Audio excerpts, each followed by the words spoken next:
dwell in a house among his people. But now he has a home that's better than the first. It doesn't look like a building with a steeple.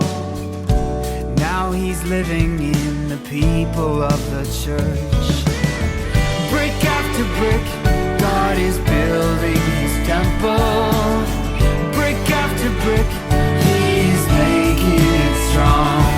With Christ the sure foundation and his people as the stones, he is building a place he can live.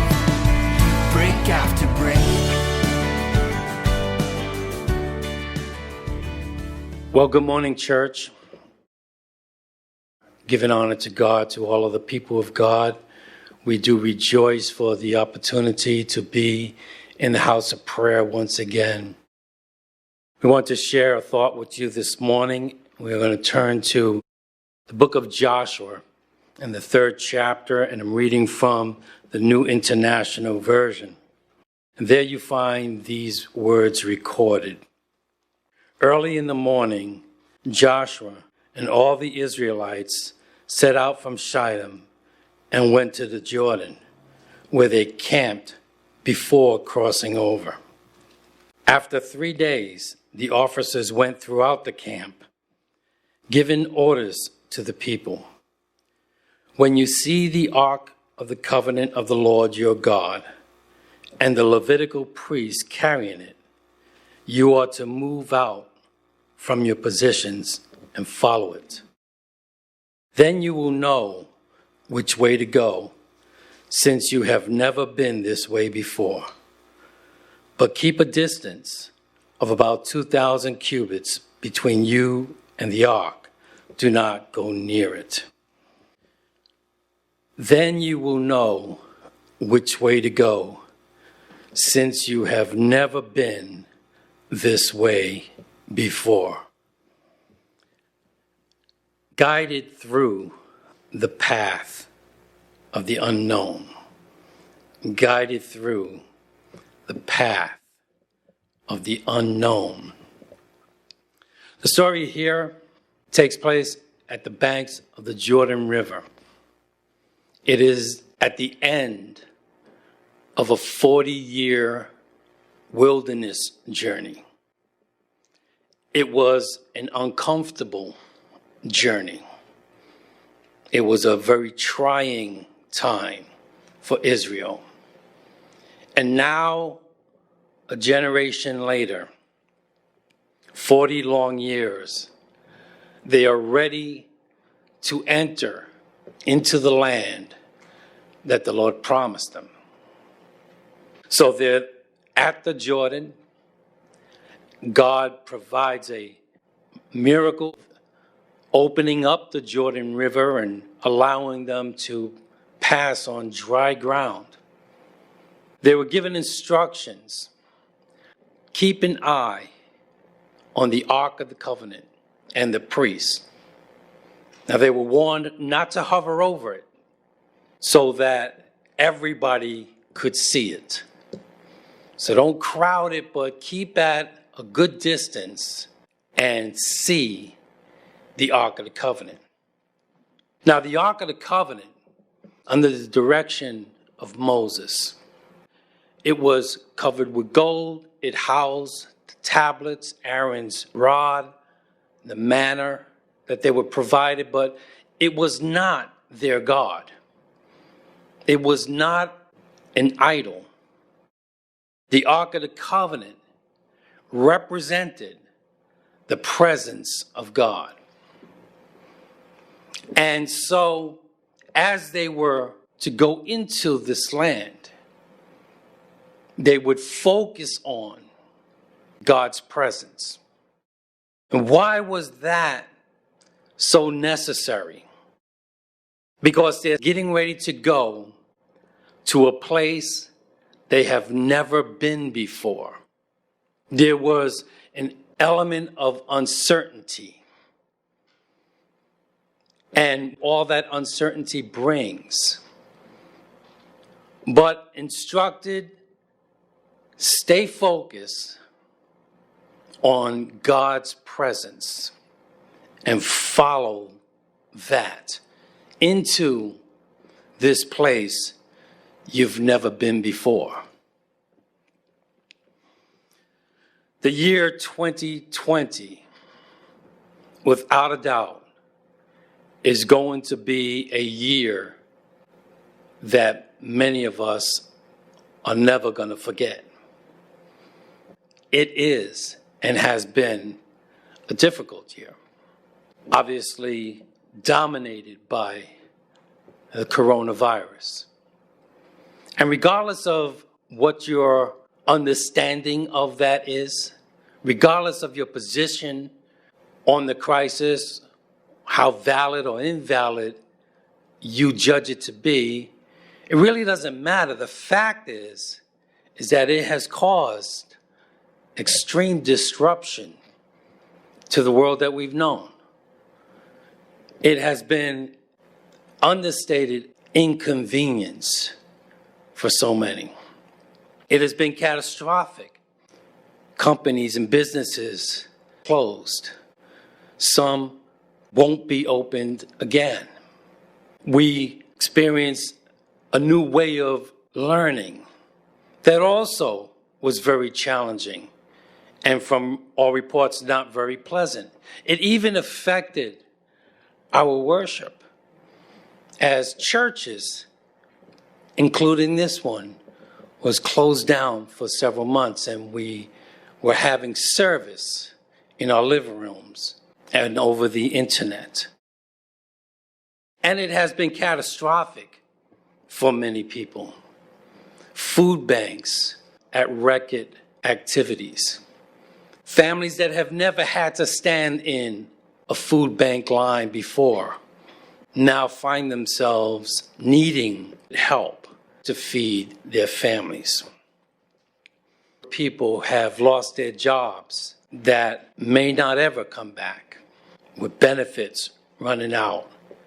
And not to mention the extreme heartaches as many were forced to say goodbye from a distance, through a window or a cell phone, unable to kiss your loved one goodbye. The word for 2020 has been unprecedented. We have never seen it like this before.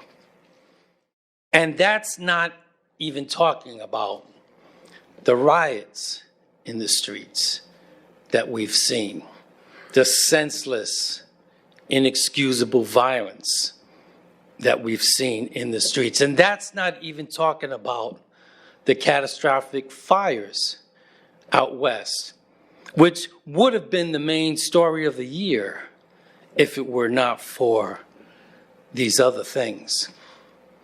And it ain't over yet. We still have a couple of months to go.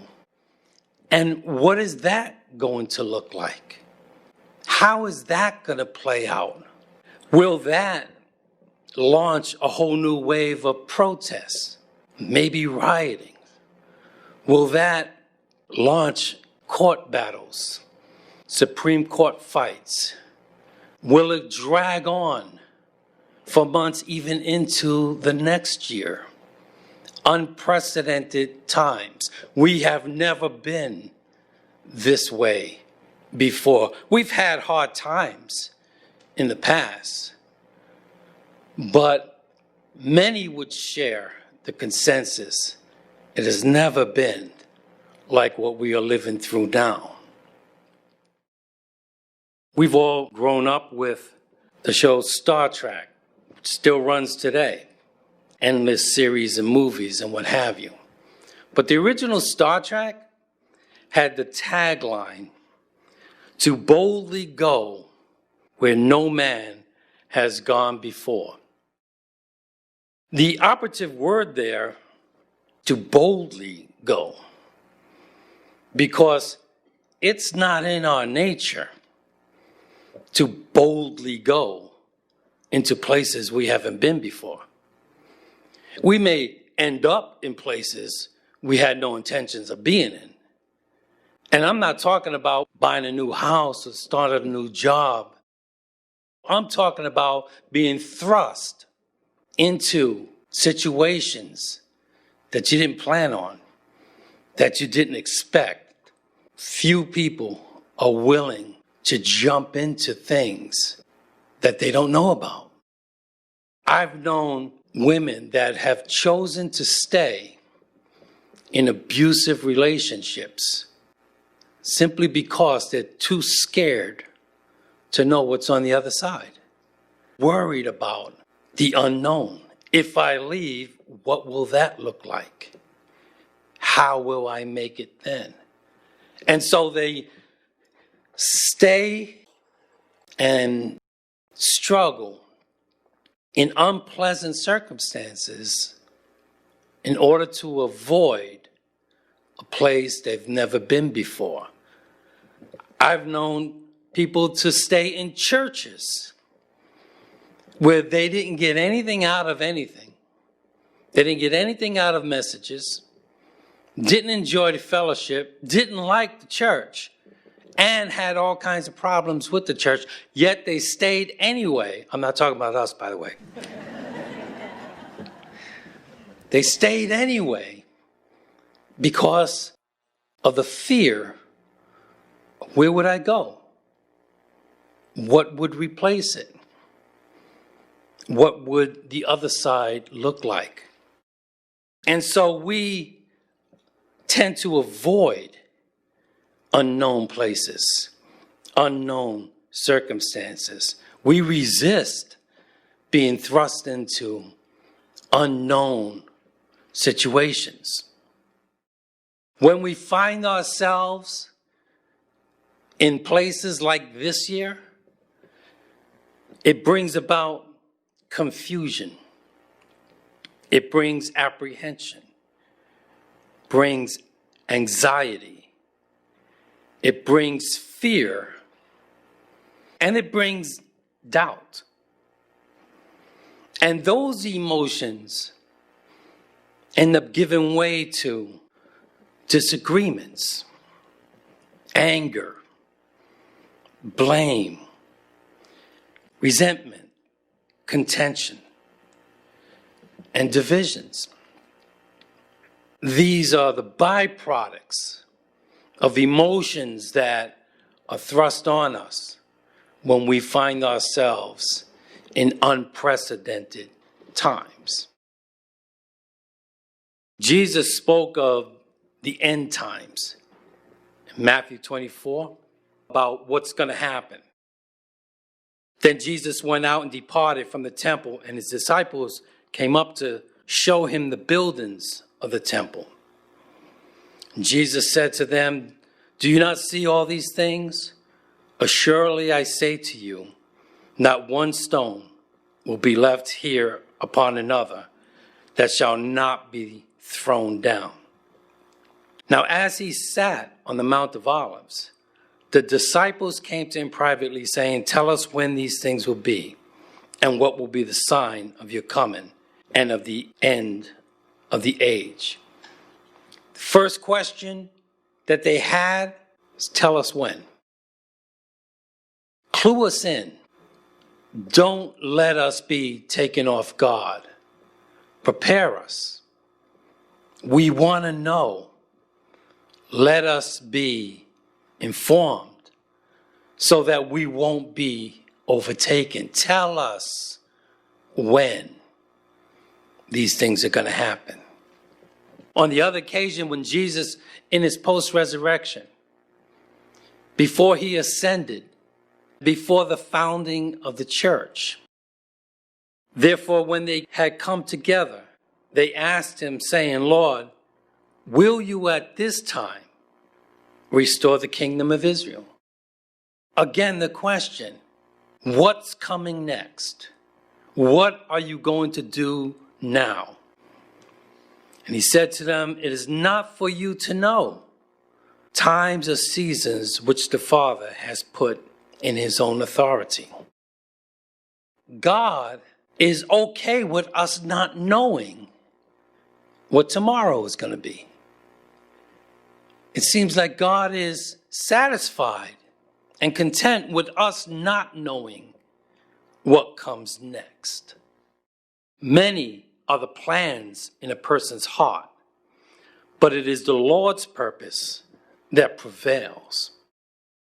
The steps of a good man are ordered by the Lord, and he delights in his way.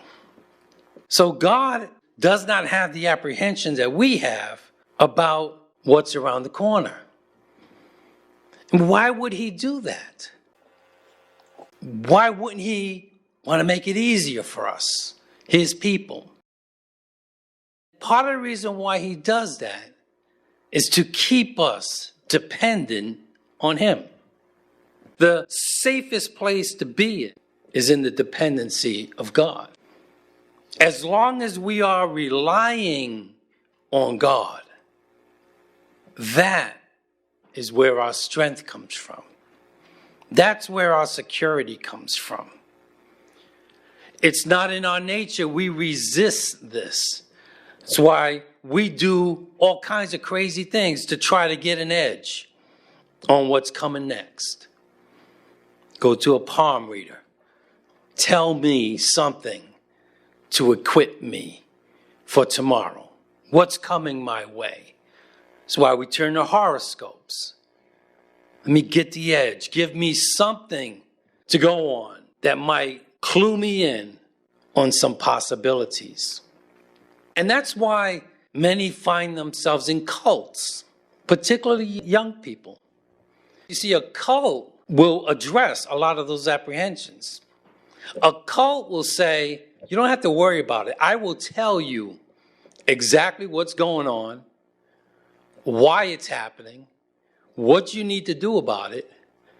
And so you can put all your worries aside.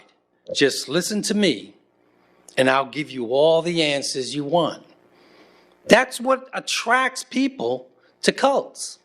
Giving simple answers to life's complex questions. Nowadays, cults we find right over the internet. Go to sites that will give you the answers you're looking for, that will tell you what nobody else wants you to know. Go to these sites and get informed, get the edge, find out what others don't know. We have the answers for you. You don't have to look anymore. You don't have to search anymore. It's right here. And they're drawn to that because it is our desire to want to know, to equip ourselves, because we don't like being in places we have never been before.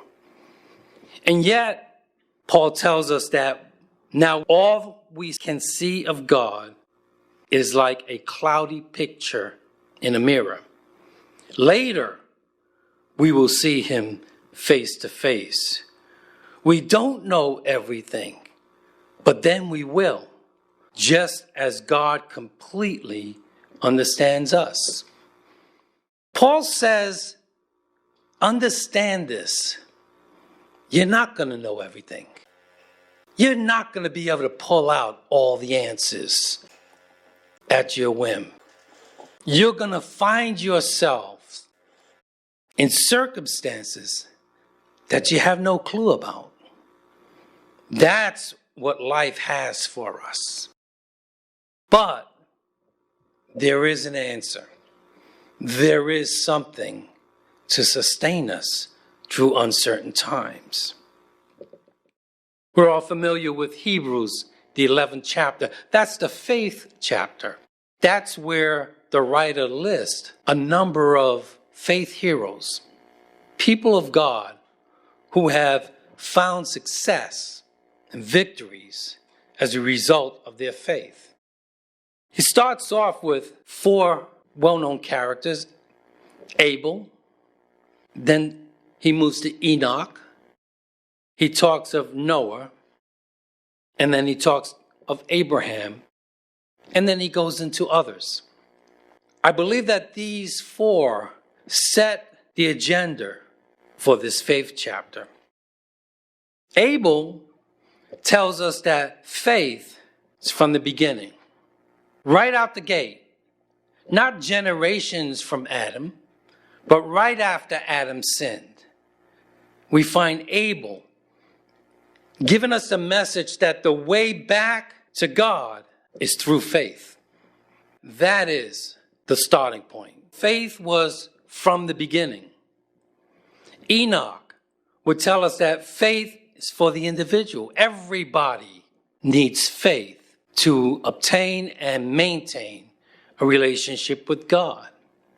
Noah tells us of faith for the family, that through faith you can lead your entire household to salvation, to the security of God. And then we come to Abraham, who tells us of faith for the nations. And not just the nation of Israel, all of the nations, as Abraham was the father of many nations. And through him, all the families of the earth would be blessed. So Hebrews 11 talks about Abraham and his faith more than any other character in that chapter. It spends more time talking about the faith of Abraham than any other ones listed in the chapter. By faith, Abraham, when called to go to a place he would later receive as his inheritance, obeyed and went, even though he did not know where he was going. Faith is not the absence of doubt. Faith is what is used to defeat doubt. Many might feel that the existence of doubt in our lives, doubt that can come from unprecedented times and unprecedented circumstances, must mean we don't have faith. You're going to have doubts when you find yourself in struggles and uncertainties. Doesn't mean you don't have faith. What it means, though, is that your faith is what you can use to overcome that. It means you don't have to be strapped by your doubts, that you have something that can break through all doubts. Faith is not the absence of fear, but faith is what is used to overcome fear. Faith is our tool to overcome fears when fear comes. And these things may still come. Unprecedented times may continue. And some of us are living in those right now. Some of us are yet experiencing pain, heartaches, dreadful news, unpleasant circumstances. And we long to know, how long will this go on? When will this end? And what do I do with the heaviness that I'm carrying? And Joshua said, keep your eye on the ark of the covenant. Isaiah tells us, when you go through deep waters, I will be with you. When you go through rivers of difficulty, you will not drown. When you walk through the fire of oppression, you will not be burned up. The flames will not consume you. God's presence is not a feeling. God's presence is a reality. And the reality that God is always with us, even though and especially in those hard times, the hard times that we're living in now. We all know the psalm, yea, though I walk through the valley of the shadow of death, I will fear no evil, for you are with me.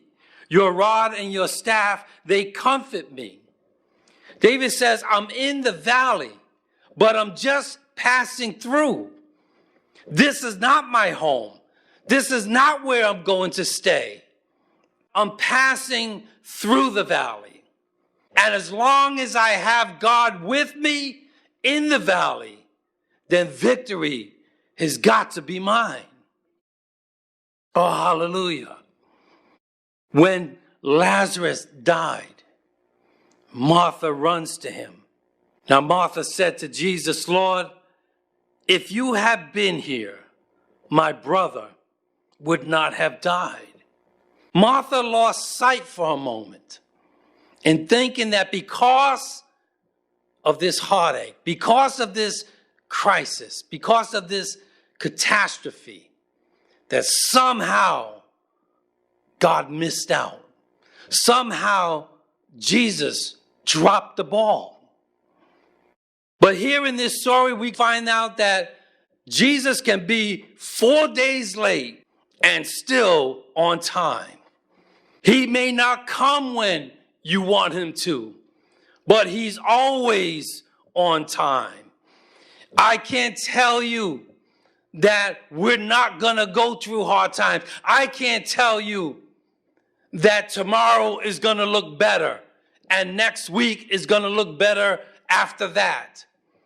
I can't promise you that all of our miseries are going to go away, that things are going to get better. I can't promise you or assure you that things won't get worse in your life. But I can promise you that Jesus said, I'll never leave you. I'll never forsake you. That no matter what situation you're in, when you find yourself in a place you've never been before, you can know that if you have God in your life, he'll give you peace that passes all understanding. He'll give you a comfort that you and I can't give. He'll give you a joy that will give you strength to get you through to the other side. I'm glad that I don't have to go through this alone. I'm glad that I have somebody who sticks closer than a brother. He'll be there when everybody else lets me down. He'll be there when no one else has the time to help me out. God will always be there, and I can stand on Christ, a solid rock. I can hold on to God through hard times, through financial difficulties, through times I've never been through before. Thank God for Jesus Christ. Brick after brick, God is building his temple. Brick after brick, he is making it strong. With Christ the sure foundation and his people as the stones,